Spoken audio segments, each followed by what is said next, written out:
A doutora Margarida Tavares é licenciada em Terapia da Fala na Escola Superior de Alcoitão e vai falar sobre é normal nesta idade. Eu acho que é a pergunta que os pais mais fazem e a propósito de tudo, não é só da fala, não é? Exatamente. Bem, bom dia a todos. Eu decidi escolher este tema, esta pergunta, porque é aquilo que me fazem mais vezes, tanto em contexto escolar como quando eu estou em clínica e os pais chegam lá muito assustados. Será que é normal? O que é que eu tenho que estar alerta? O que é que eu posso ajudar? Como é que eu posso fazer? Então decidi fazer uma apresentação dentro deste âmbito. As perguntas todas que me fazem, seja na escola, os professores, porque eu trabalho tanto na Lavoisier como também em contexto escolar, como também os pais. Pronto, e o meu objetivo com esta apresentação é dar-vos algumas ferramentas, algumas estratégias para poderem de facto ajudar as crianças quando elas necessitam. Então, as 3 perguntas mais comuns são estas. Quando é que a criança necessita de terapia da fala? O que é que um terapeuta da fala faz? E quais é que são os sinais de alerta? Então, em relação à primeira pergunta, tal como noutras áreas do desenvolvimento, também no desenvolvimento da linguagem, a criança passa por etapas diferentes e nestas irá adquirir novos conhecimentos linguísticos. Há crianças que demonstram dificuldades de comunicação, não conseguindo expressar por palavras aquilo que pretendem. Estas etapas, estes problemas ocorrem quando a fala não surge numa idade apropriada ou porque então se mantém durante mais tempo num período de desenvolvimento. Assim, existem fatores que afetam o input de linguagem, são eles fatores ambientais, o meio sociocultural, as questões do bilinguismo cada vez mais é comum no nosso dia-a-dia, a privação sensorial são as perturbações auditivas e visuais. E temos fatores que afetam o processamento de linguagem, que são as deficiências cognitivas, as deficiências emocionais e outras específicas de linguagem. Em relação aos fatores que afetam o output da linguagem, eu mais à frente irei falar um pouco disto.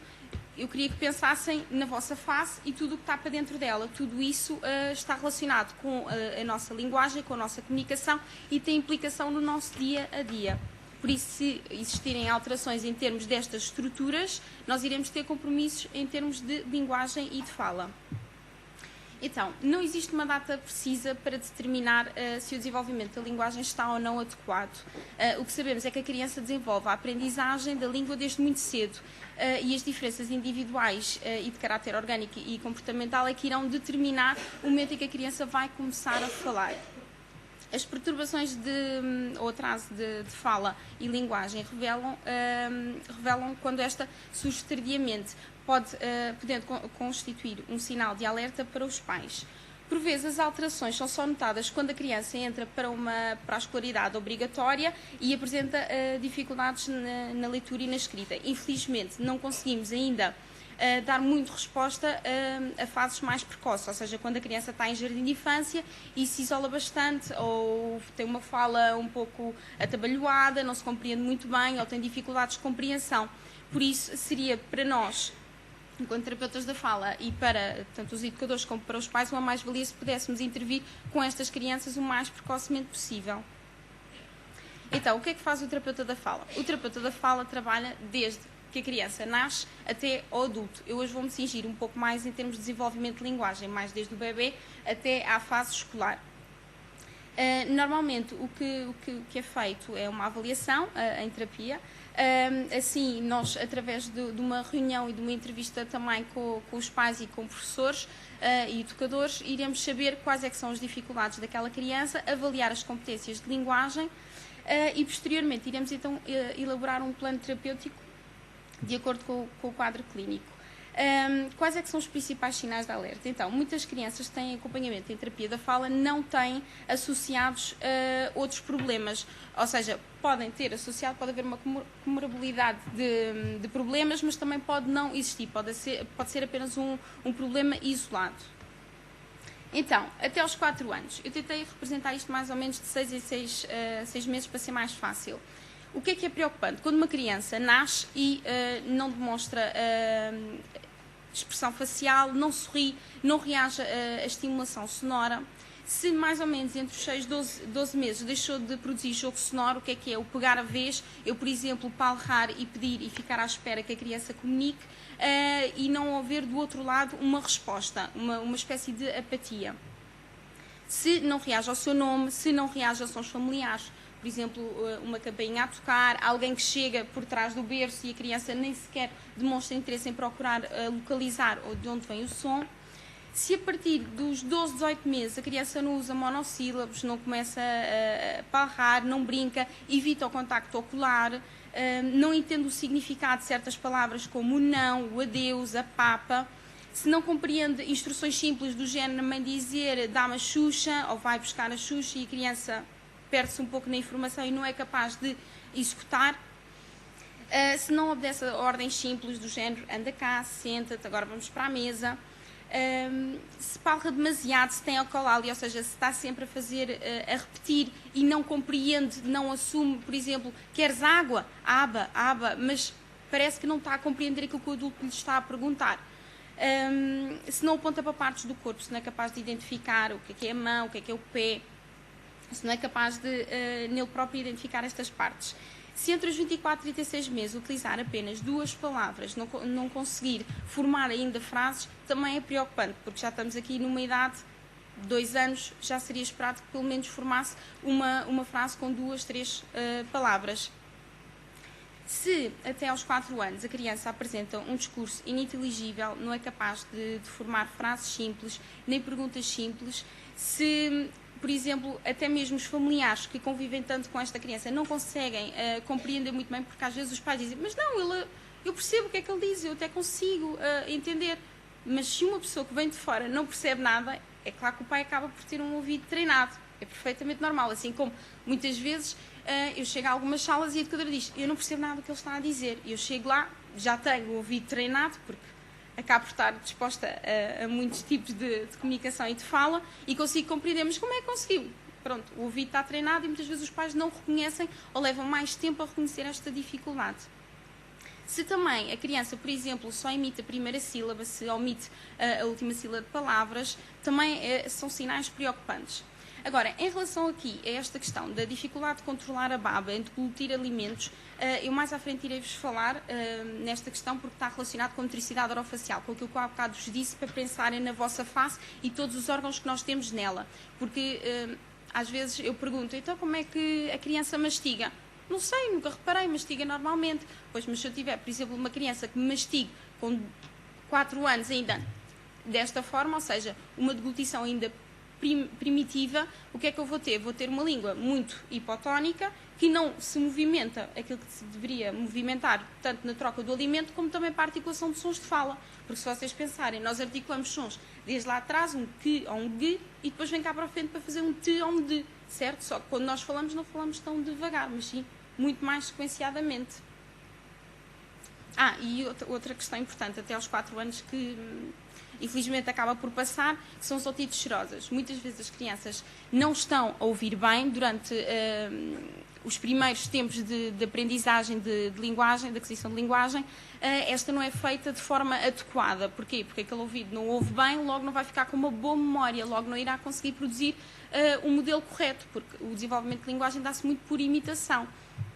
Por isso o que acontece muitas vezes são estas crianças vão andando, chegam normalmente à idade escolar e começam aquelas trocas normais de letras. Quer dizer, normais, não são normais, mas pronto, são comuns quando existem de facto um processo de otites serosas ou as amigdalites, que aí está mais relacionado com os respiradores orais e eu já lá vou mais à frente. Pronto, se até aos 4 anos eu continuo a ter uma criança que tem uma fala pouco perceptível, que omite ou troca palavras ou partes da palavra, não diz todas as palavras de uma frase, ou seja, a construção da frase fica agramatical e nós brincamos, não era bem isso que tu querias dizer, se calhar era de outra forma, mas aquela criança não compreendeu, tem ali um déficit em termos de organização da estrutura sintática de uma frase. Se utiliza um vocabulário muito, muito limitado, se apresenta dificuldades de compreensão daquilo que lhe é dito, são também sinais que devem estar alerta. O que é que acontece quando as crianças entram para a escola? É muito comum, sobretudo nos rapazes, eles entrarem para a escola e ainda não dizerem o re e o le. Pronto. É normal porque o desenvolvimento de linguagem acaba por ser um bocadinho diferente do das raparigas. As raparigas acabam por desenvolver os sons, pelo menos no português europeu, mais depressa, mais precocemente do que os rapazes. Normalmente, quando uma educadora me vem dizer tenho uma criança, e eu pergunto logo, rapaz ou rapariga? Para sabermos se estamos a falar de uma criança que, por exemplo, se for uma menina que está num primeiro ano e que não diz o re e o le, eu fico muito mais preocupada. Não muito preocupada porque não é assim uma situação tão grave, mas ficaria muito mais preocupada do que se fosse um rapaz. Com o rapaz, 7, 8 anos, eu considero já a sair um pouco da norma. Pronto. Se, por exemplo, se eles trocam ou distorcem sons de fala, o que é que aqui importa? Quando eu estava a falar nas questões da mastigação, a nossa língua vai desenvolver um impacto muito grande em termos da nossa dentição. Por isso, se eu tiver uma criança que mastiga mal, que come mal, que respira mal, aquela língua e toda a estrutura envolvente vai estar desajustada, porque o normal seria estarmos com a boca encerrada e a nossa língua estar no céu da boca, no palato. Se isso não acontece, iremos desorganizar todo o sistema. Então acontece muitas vezes, temos os meninos que falam de pinga de matas, não é? Ou que têm escape lateral, e tudo isso é possível de corrigir e tem um forte impacto, sobretudo na idade escolar, por causa da aquisição da escrita. Se, por exemplo, a criança faz muitos erros, se demonstra dificuldade em compreender aquilo que lê, se também apresenta dificuldade em descodificar a letra, o fonema, grafema, se não consegue encadear ideias num texto, tudo isto também são sinais de alerta e que devemos tentar perceber um pouco mais o que é que se passa aqui. Eu só coloquei aqui a questão da gaguez, da desfluência. Porquê? Porque até aos 4 anos, normalmente nós consideramos a gaguez como fisiológica. Pode ser apenas uma fase que pode passar. Pronto. A partir de, normalmente, dos 4, 5 anos é que já começa a ser preocupante para nós e temos que então ver se é uma dificuldade que vai permanecer ou se está já em fase de passagem. Os problemas na voz também, muitas vezes desvalorizamos um pouco. O meu filho sempre falou assim, com esta voz meio rouca, mas porquê é que ele tem esta voz meio rouca? Será que ele tem refluxo gastroesofágico, o que faz também criar problemas em termos de fala? Será que ele já tem nódulos nas cordas vocais porque grita muito, não sabe usar corretamente a voz? Pronto, isto aqui é outra área que eu não vou desenvolver muito. Então, os sinais de alerta exteriores, era aquilo que eu vos estava a falar. Temos aqui, eu optei por arranjar um desenho, aquilo é um típico respirador oral. O que é que nós temos quando olhamos para um respirador oral? Temos olheiras, temos uma boca aberta, temos uma língua para baixo. Há muitas crianças que não têm controle em termos de baba. Porquê? Porque a língua está sempre para baixo, está sempre tudo hipotónico, não temos a mesma sensibilidade, porque temos sempre a presença daquela língua naquela zona. E a criança pode-se babar constantemente, ou não deglute, às vezes que deveria deglutir, então a fala vai ficar muito menos perceptível porque vai acumulando saliva e a língua vai tentando alargar para tentar estancar ali um pouco a saliva. E o que é que acontece? Muitas vezes, quando me chegam à consulta crianças que trocam T's com D's, Q's com G's, B's, M's, aquilo que me preocupa logo é olhar como é que é a face daquela criança. Se for um respirador oral, por exemplo, é bastante normal trocar, por exemplo, um P por um B. Se vocês pensarem um pouco, quando produzem um P e quando produzem um M, o que é que acontece? Têm noção da diferença? Ou não? Então vamos fazer um exercício. Coloquem 3 dedos, eu depois explico-vos mais à frente porque é que eu uso os gestos. Coloquem 3 dedos no vosso nariz e produzam o que é que acontece? O nariz tremeu, certo? Agora, se eu fizer um P, não acontece nada. O vosso nariz, o som foi só oral. Então, o que é que acontece? Se uma criança não respira adequadamente pelo nariz, se não há ar a passar pelo nariz, como é que vai saber a diferença entre um M e um P? Se a minha boca, eu quando produzo este som, é exatamente igual, certo? O gesto que nós fazemos com a boca é exatamente igual, só que eu não vou conseguir discriminar porque eu não uso sons nasais. Logo, é perfeitamente normal que esta criança não consiga discriminar e distinguir quando está na parte da escrita se ele tem que escrever pato ou se é mato. Certo? Ainda para mais agora usei um par mínimo que ainda é mais complicado. Temos de estar também com atenção se as crianças repetem muitas vezes o que eu não percebi, repete lá outra vez, ou eu dou um recado e a criança vai até ao quarto para buscar qualquer coisa que eu pedi, uma t-shirt, e vai ao quarto e chega outra vez ao pé de mim, mas o que é que pediste? O que é que acontece? Será que há aqui uma curta memória auditiva? Que implicações é que isso vai ter em termos de leitura e de escrita? Muitas, porque se eu, por exemplo, tenho que estar a ouvir a minha professora a fazer um ditado e eu tenho que estar a escrever, se a minha memória auditiva, em vez de ser a norma, for muito mais curta, se não estiver muito treinada em termos de processamento auditivo, eu não vou conseguir concluir o ditado. Ou não vou conseguir reter a informação que me foi dita sobre aquele texto para depois responder às perguntas. Ou para compreender problemas. Então, e agora trouxe aqui outra questão. O que acontece muitas vezes, os pais já chegam tardiamente, às vezes às consultas, e dizem que o educador e o professor disse que o filho tinha problemas de fala. Normalmente, o que acontece é que os pais levam corretamente o filho a uma consulta de pediatria para saber se está tudo normal. O pediatra diz que aparentemente está tudo bem, e é capaz de estar. Só que se um educador que está mais vezes em contacto com a criança e consegue ver que ela está um pouco aquém do grupo, ou que se isola, pronto, que tem sinais exteriores que apresentam ali algumas dificuldades, eu acho que os pais nunca devem descartar aquilo que alguém, seja o professor, educador ou um amigo de fora, diz em relação ao filho. Porque quanto mais precocemente nós conseguirmos verificar se existem alterações ou não, em termos de linguagem, de compreensão, de fala, muito melhor para nós, porque a criança... Por exemplo, se eu tenho uma criança que até aos 8 anos vai falar sempre assim à topinha de matas, eu tenho 8 anos de aquisição de som e de produção de fala de forma errada. Logo, eu vou ter muito mais trabalho para adequar aquela fala, certo? Por isso, eu acho que o educador desempenha um papel crucial na detecção precoce, assim como os pais. E ao contrário do técnico de outra especialidade, o educador está em contacto com a criança. E não só. Existe aqui também outra relação que é, os pais têm o laço afetivo com a criança e às vezes é muito difícil conseguir dizer, ok, meu filho tem um problema, pronto, e acaba por ser bom ter alguém de fora que tenha esta capacidade de ver que não está tudo bem. Então o professor pode fazer de facto uma detecção precoce das dificuldades de linguagem a partir daquilo que conhece da criança e do seu entendimento do que é a linguagem e o desenvolvimento da mesma. Outra pergunta que os pais me fazem muito, que é, como é que eu posso ajudar o meu filho a falar mais? Primeiro, agir naturalmente. A pressa ou a ansiedade transmitida às crianças pode gerar uma barreira.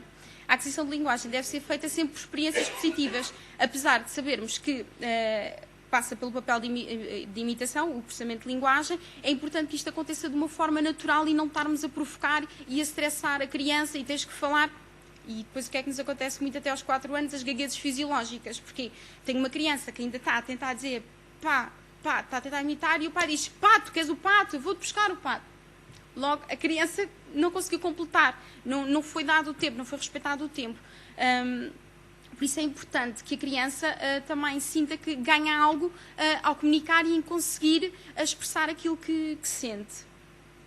E uma coisa muito importante que é, não devemos muito imitar, é um bocado difícil, eu sei, muitas vezes quando os miúdos têm 4 anos, 3 anos, ainda têm aquela fala muito abebezada e nós achamos o máximo e vamos falar exatamente da mesma forma, vamos imitá-lo. Nem sempre isto acaba por ser bom porque não nos podemos esquecer que nós somos o modelo e que eles nos estão a limitar. Se nós estamos a reforçar que ele está a falar bem, está a dizer boa, queres a boa, boa, não estamos a facilitar, devemos dar sempre o modelo correto. Claro que podemos dosear aqui, podemos sempre também falar um pouco, fala abebezada, mas pronto, doseado, de forma doseada. Achei importante porque muitas vezes os professores dizem, miúdos que não são meus, Margarida, eu tenho um relatório que diz que a criança tem um atraso de desenvolvimento de linguagem, mas o que é que eu posso esperar disso? O que é comum? Ou tem uma perturbação específica de desenvolvimento de linguagem, o que é que eu posso fazer? Então, eu primeiro vou-vos falar o que é que são as características e depois vou-vos dar algumas estratégias. Em relação ao atraso de desenvolvimento de linguagem, o ADL, normalmente é uma criança que tem um baixo vocabulário, tem dificuldades em formular ideias, em estruturar frases, em compreender ordens e tem aquela fala sempre abebezada, que permanece ao longo do tempo. Normalmente estamos a falar de crianças que entram para a escola e ainda são muito infantis, muito prematuras. Todas estas patologias, ou a maioria delas em termos de desenvolvimento de linguagem, são mais comuns nos rapazes que nas raparigas. à exceção das perturbações articulatórias. Nas perturbações específicas de desenvolvimento de linguagem, muitas crianças que são diagnosticadas como dislexia, existe aqui uma grande confusão entre o que é uma perturbação específica de linguagem e o que é uma dislexia. Normalmente, as perturbações específicas de linguagem, a criança apresenta dificuldades específicas em termos, por exemplo, de semântica, em termos de vocabulário, capacidade de escrever objetos, conceitos abstratos, ou, por exemplo, organizar só frases, ou em termos de consciência fonológica. E por isso, sobretudo essas que têm um handicap em termos de consciência fonológica, são muito baralhadas com as dislexias. Em termos de dislexia, temos normalmente crianças que apresentam dificuldades na expressão verbal, têm uma leitura lenta, hesitante, monocórdica, saltam linhas, inventam sílabas, ou omitem ou distorcem também palavras, têm dificuldades na parte da expressão, muitos erros, trocas, inversões, acrescentam grafemas, confundem também fonemas, inventam palavras. E também apresentam bastante dificuldade na discriminação auditiva. Aquilo que eu há bocado estava a dizer, um P, um B, um Q, um G, são tudo sons, fonemas, que são bastante semelhantes, e o único ponto diferenciador é que uns tremem, uns são vozeados e outros não são vozeados. Em termos das perturbações articulatórias, normalmente as crianças distorcem sons devido à imaturidade ou por incapacidade em articular os sons. Quando falam em incapacidade em articular os sons, normalmente deve-se a problemas em termos estruturais, que não permitem que a criança produza. Ela até consegue fazer posicionar a língua corretamente, mas os dentes não permitem fazer o selamento do ar para ele sair só para a frente. Ele sai para os lados, logo vai haver uma distorção de sons. E que implicações é que isto tem? As perturbações articulatórias têm imensas implicações em termos de escrita. Porquê? Porque se a criança fala daquela maneira, ela vai escrever exatamente daquela maneira. Pronto. Em relação às estratégias, aquilo que eu há bocado estava a falar dos gestos, e não sei se estão aqui muitos professores e educadores, eu gosto muito de utilizar gestos, porque durante o meu desenvolvimento escolar, desde a primária, que tive acesso sempre à língua gestual. E então, quando comecei a trabalhar, achei que era um bom recurso associar a uma letra um gesto, para automatizar mais facilmente. Entretanto, tenho umas colegas minhas que desenvolveram um método que é o Dolph. Não sei se já alguém ouviu falar, em que associam gestos ao ponto articulatório e à letra. Por exemplo, eu quando estou a trabalhar articulação com uma criança, não lhe vou estar a dizer é o se da abelha. Não, vou-lhe dar outra memória, vou-lhe dar mais uma pista kinestésica que também é muito importante. É o se da abelha, ok? O se. Ela já sabe que com a colocação dos dedos, onde é que tem que colocar a boca, certo? Tem que estar aberta e tem que sair o ar. E depois temos a outra imagem, os sons onomatopeics, que é associar os sons, por exemplo, ao som da abelha, ao som da cobra. Pronto. É muito importante, com os mais novos, falar sobre objetos, acontecimentos, relações que atraiam a atenção da criança. As idas ao supermercado são fundamentais, são essenciais. Muitas vezes as crianças não veem objetos concretos, depois olham em sessão e mostram, olha, o que é isto? Não sabem, porque pronto, os únicos objetos com os quais elas experienciam são, por exemplo, os objetos de casa, o prato, a faca, o copo, ou então na escola aqueles objetos que são utilizados para dinamizar atividades. Pronto, por isso eu acho que é fundamental sair, experienciar, ver, falar, repetir e clarificar palavras, afirmações e pedidos que a criança parece não estar a entender, é bastante importante. Dar um feedback. É essencial a criança também sentir que está a ser compreendida, sobretudo se ela apresenta dificuldades em termos de articulação e está frustradíssima por nunca ser compreendida, por as pessoas nunca conseguirem compreender. O que é que disseste? Não estou a perceber nada. Estás tu a falar dessa forma estranha. É importante para aquelas crianças compreenderem, sentirem que estão a ser compreendidas. E outra coisa que eu acho muito importante, que é, nós devemos sempre descer ao nível da criança. Eu nunca falo com nenhuma criança minha a esta altura. Eu baixo-me sempre para falar, para estarmos sempre ao mesmo nível. É importante eu estar a estabelecer um contacto ocular, porque eu, se pensar, eu não gosto de estar a falar com uma pessoa de 2 metros ou de 1,90 m e estar sempre assim, a olhar para cima, parece que me sinto desconfortável. Por isso, eu vou tornar aquele meio de comunicação, aquela conversa que nós vamos estar ali a estabelecer, o mais agradável possível. É importante também a idade de pré-escola, mais fazer jogos com rimas, é fundamental. Divisão silábica, adivinhas, porque nas adivinhas vamos estar a treinar compreensão, memória auditiva, tudo isto é uma preparação e são pré-requisitos para depois o domínio da leitura e da escrita ser melhor, ser mais benéfico. Em relação aos mais crescidos, quando temos, sejam as dislexias, as perturbações específicas de linguagem, é necessário, e eu trabalho também com algumas crianças mais velhas, já adolescentes, as pessoas às vezes pensam, mas se ele tem só dificuldades na escrita, por exemplo, num disléxico, se só tem dificuldades na escrita, eu não preciso de ler o problema. Não. É essencial para muitas destas crianças, porque o grande problema delas é exatamente esse, a descodificação de leitura e a retenção da informação daquilo que lêem, o professor, ter que ler os cabeçalhos, ler os enunciados, dar mais tempo aos alunos para copiar a informação, sobretudo do quadro, porque acontece muitas vezes eu perguntar, então o que é que tiveste a dar? Mostra-me aí o caderno. Então, mas esta frase, o que é que estavas a dar? Ou a Margarida não consegue perceber o que é que está aqui escrito. Não tive tempo, o professor apagou.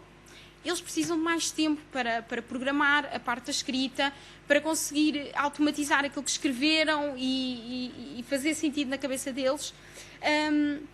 Outra coisa que eu também faço muito e peço normalmente aos professores com os quais eu trabalho é, eles podem ter uma cábulazinha só, por exemplo, a organizar o pensamento com perguntas. Não te esqueças, qual é que é o teu tema? O que é que vais falar? O que é importante? A conclusão, tens de escrever as personagens, as etapas todas. Pronto, acho que também é bastante importante para eles também se sentirem um pouco mais acompanhados e não deixados assim um pouco ao abandono, que para eles a parte de organizar textos é um mundo. E pronto. Dito isto, eu deixo aqui algumas sugestões bibliográficas.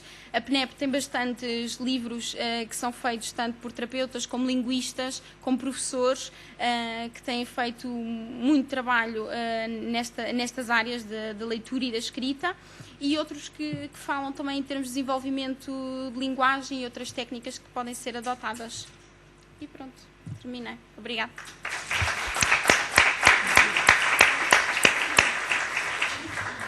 Obrigadíssima. Depois disto nós percebemos o milagre que é falarmos, como tu não estava a dizer, são anos, milhões de anos a aperfeiçoar isto para, na maior parte, no nosso dia-a-dia, não estamos a pensar se a língua está lá em cima ou se está cá em baixo, ou se o nariz está desentupido ou não está, e de facto temos muita sorte todos os que conseguimos sem dificuldade ou com mais ou menos dificuldade conversar.